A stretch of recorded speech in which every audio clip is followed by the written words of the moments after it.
अस्सलामुअलैकुम everyone, welcome back to B M educates. और आज हम 8611 का यूनिट 4 मींस रिफ्लेक्टिव प्रैक्टिस जो है वो हम स्टार्ट करते हैं। अच्छा जी, बेसिकली रिफ्लेक्टिव वर्ड जो है वो रिफ्लेक्शन से निकला है, ठीक है। तो रिफ्लेक्टिव प्रैक्टिस को हम कैसे डिफ़ाइन करेंगे कि एक एबिलिटी होती है, ठीक है, हर इंसान के अंदर, ठीक है, या होनी चाहिए ये एबिलिटी एक इंसान के अंदर, जहाँ वो अपने डीड्स, अपने कामों, अपने एक्शन के ऊपर रिफ्लेक्ट कर सके, ठीक है, मतलब देख सके कि क्या वो उसने चीज़ सही की है, गलत की है, क्या वो चीज़ इम्प्रूव करने वाली है, अगर इम्प्रूव करने वाली है तो कैसे इम्प्रूव हो सकती है, आप में कौन कौन से लूप होल्स हैं, मतलब कौन कौन से वो नेगेटिव एलिमेंट्स हैं जो सही हो सकते हैं, जो ठीक हो सकते हैं, ठीक है। सो इन शॉर्ट अपने एक्शंस पे रिफ्लेक्ट करना, देखना, ठीक है, ताकि आप अपनी लर्निंग बेहतर तरीके से कर सकें।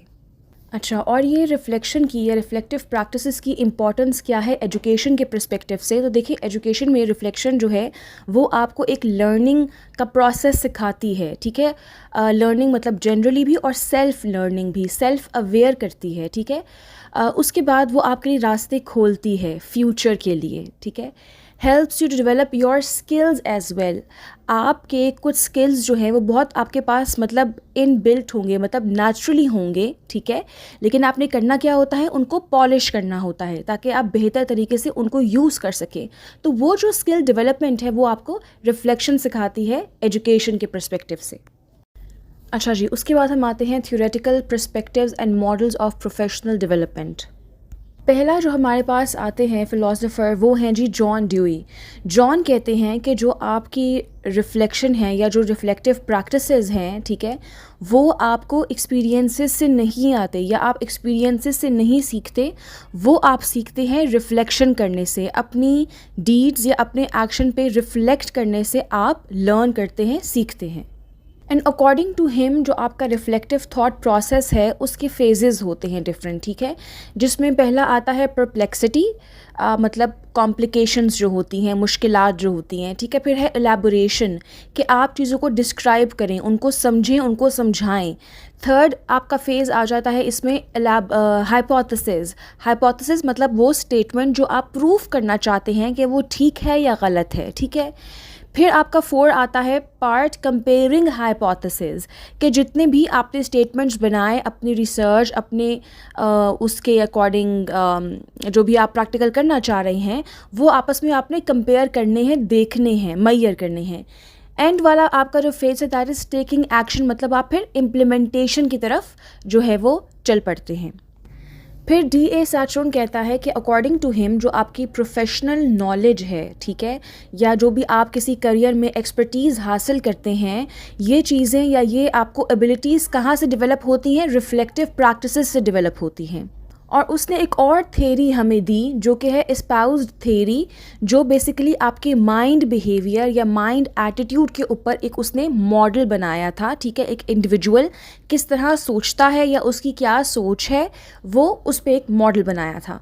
फिर है जी डेविड ए कॉल्ब। कॉल्ब ने बेसिकली हमें 4 मेजर स्टेजेस दिए, ठीक है। उसने कहा जो लर्निंग है वो एक प्रोसेस है, ठीक है, और उस प्रोसेस में आपके 4 स्टेजेस हैं।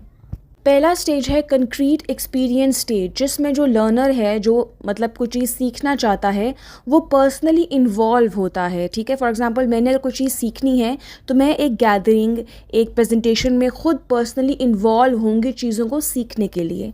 दूसरा है रिफ्लेक्टिव ऑब्जर्वेशन स्टेज। इसमें जो एक लर्नर होता है वो चीज़ों को सीखता है और समझता है, लेकिन डिफरेंट पॉइंट ऑफ व्यू से, ठीक है।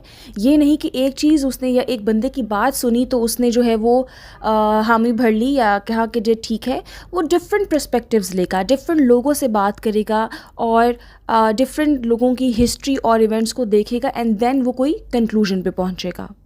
नेक्स्ट है एब्स्ट्रैक्ट कॉन्सेप्चुअलाइजेशन स्टेज। यहाँ पे जो लर्नर है वो आइडियाज़ या लॉजिकल मतलब ऑथेंटिक, सही सीधी अप्रोच को जो है वो परस्यू करता है, मतलब अपने सिर्फ इंटरपर्सनल मतलब अपने आप से चीज़ों को नहीं सोचता, लेकिन लॉजिक को कि क्या चीज़ सही है, क्या चीज़ फैक्टफुल है, उनको देखता है।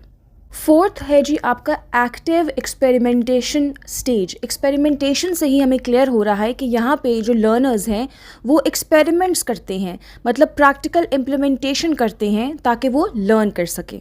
उसके बाद अगर हम बात करें रिफ्लेक्टिव मॉडल्स की प्रोफेशनल डेवलपमेंट में, तो पहला मॉडल आता है रॉल्फ्स का मॉडल, ठीक है, प्रोफेशनल डेवलपमेंट के ऊपर। उसका जो मॉडल है वो 3 चीज़ों के ऊपर बेस्ड है, what, so what and now what. What का जो पहला आपका जो स्टेज है उसमें आप बताते हो सिचुएशन को, मतलब बेसिस सेट करते हो कि प्लॉट क्या है, सिचुएशन क्या है, ठीक है, उसमें कौन कौन सी कैरेक्टर्स हैं, वो सारी चीज़ें आप डिस्क्राइब करते हो।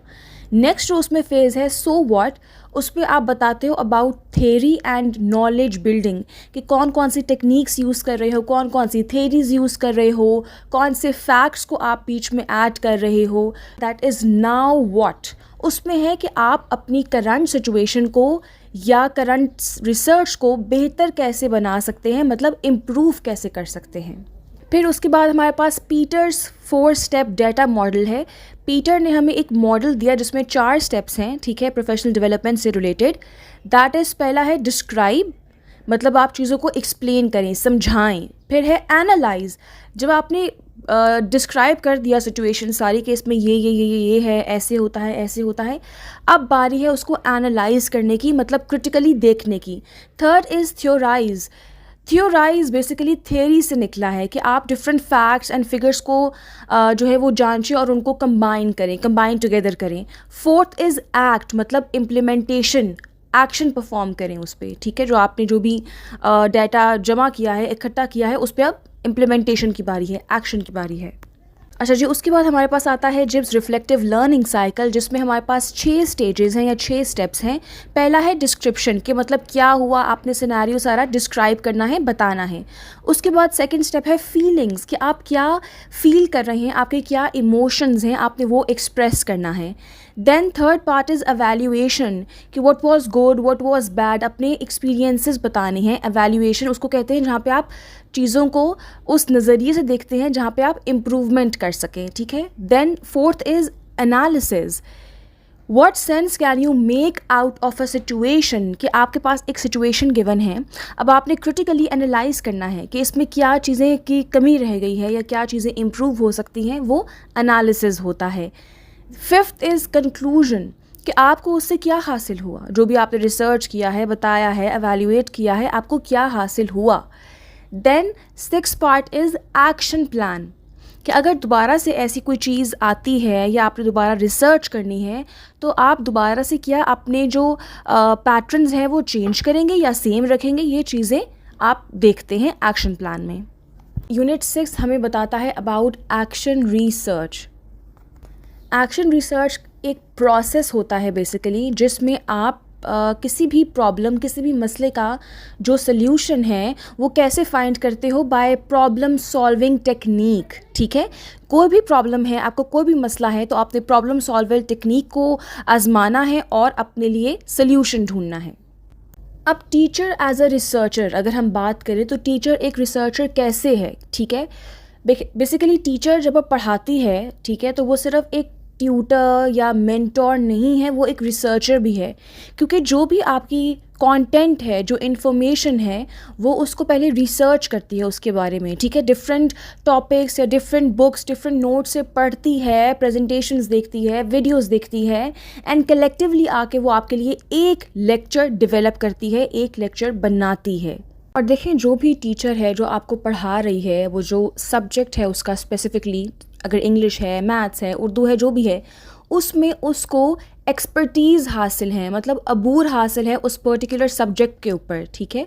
और इसमें पढ़ाने के अलावा रिसर्च अगर हम देखें टीचिंग में, तो इसमें वो सब चीज़ें इन्वॉल्व होती हैं, जैसे कि बच्चों की एवेल्यूएशन करना, ठीक है, कि मतलब एक बच्चा कहाँ रिलाई कर रहा है, इन्वेस्टिगेट करना उसके टेस्ट से, उसके पेपर से, कि अच्छा कोई अगर बच्चे में कमी है तो वो कहाँ है, उसको कैसे हम डायग्नोज करें, ठीक है, डिफरेंट मेथड्स कैसे यूज़ करें एक बच्चे को पढ़ाई में इम्प्रूव करने के लिए। तो ये सब चीज़ें टीचर को रिसर्चर बनाती हैं। एक एक्शन प्लान या एक एक्शन रिसर्च को डिज़ाइन कैसे किया जाता है कि उसमें एक साइकिल होता है, ठीक है, जिसमें आपके 5 स्टेप्स हैं। पहला है आइडेंटिफिकेशन ऑफ द प्रॉब्लम, कि सबसे पहले आपने प्रॉब्लम बतानी है जिसको आपने सॉल्व करना है, ठीक है। सो आप प्रॉब्लम को आपने आइडेंटिफाई किया, बताया। Second, collect data on the problem, कि देखिए अब एक प्रॉब्लम है तो उस पर आप डिफरेंट रिसोर्सेज से या सोर्सेज से डाटा कलेक्ट करेंगे, मतलब कलेक्शन ऑफ डाटा होगा। थर्ड पॉइंट इज़ एग्जीक्यूशन, के मेन इम्प्लीमेंटेशन होती है थर्ड पार्ट में, जहाँ पे आपने जितने भी आपने डाटा कलेक्ट किया है तो उसको इम्प्लीमेंट करना है, प्रैक्टिकली एक्शन में लाना है। फोर्थ है जी reflection on the collected data, जो डाटा आपने कलेक्ट किया होता है अब आपने उस पर रिफ्लेक्ट करना है। रिफ्लेक्ट कैसे करते हो? एनालाइज करके, क्रिटिकली एनालाइज करके कि क्या चीज़ें ठीक हैं, क्या चीज़ें इंप्रूव होने वाली हैं, वो बेसिकली रिफ्लेक्शन है आपके डाटा पे। फिफ्थ आपका है एक्शन प्लान, कि अगर सेम प्रॉब्लम दोबारा आ गई तो आप उसको कैसे रिजॉल्व करेंगे, क्या क्या आप मेजर्स लेंगे उसको रिजॉल्व करने के लिए। अच्छा, उसके बाद यूनिट 7 जो है वो मेनली आपका है it's about reflective and critical writing. दोनों में डिफरेंस क्या है मेनली मैं आपको जनरली बताती हूँ। रिफ्लेक्टिव राइटिंग जो है वो बेसिकली आपको कहती है कि आप एक्सप्लोर करें। क्या एक्सप्लोर करें? अपने पर्सनल एक्सपीरियंसेस, अपनी थॉट्स को, अपनी फीलिंग्स को, अपने जो आपने ज़िंदगी में जो सीखा है, जो लर्न किया है, जो एक्सपेरिमेंटेशन की है, उन सब को आप एक्सप्लोर करें, मतलब उन पे रिफ्लेक्ट करें। और जो रिफ्लेक्टिव राइटिंग है वो उसका मेन फोकस क्या है? उसका मेन फोकस है एक इंडिविजुअल या एक लर्नर की पर्सनल ग्रोथ, उसकी सेल्फ अवेयरनेस। वेयर एज उसके बरअक्स जो क्रिटिकल राइटिंग है, ठीक है, उसका मेन पर्पस क्या है कि आप एनालाइज कर सकें, एवेल्यूएट कर सकें, आर्ग्यू कर सकें, ठीक है, किन बेसिस पे? एविडेंस की बेस पे, थेरीज़ की बेस पे या कॉन्सेप्ट्स की बेस पे। मतलब क्रिटिकल राइटिंग आपको एक क्रिटिकल एनालिसिस वाली एबिलिटी डेवलप करवाती है। सो क्रिटिकल राइटिंग जो है वो डिफरेंट व्यू पॉइंट से लेकर, ठीक है, लॉजिकल रीजनिंग को समझ के जो है वो आगे आइडियाज़ और आर्गुमेंट्स पुट करती है।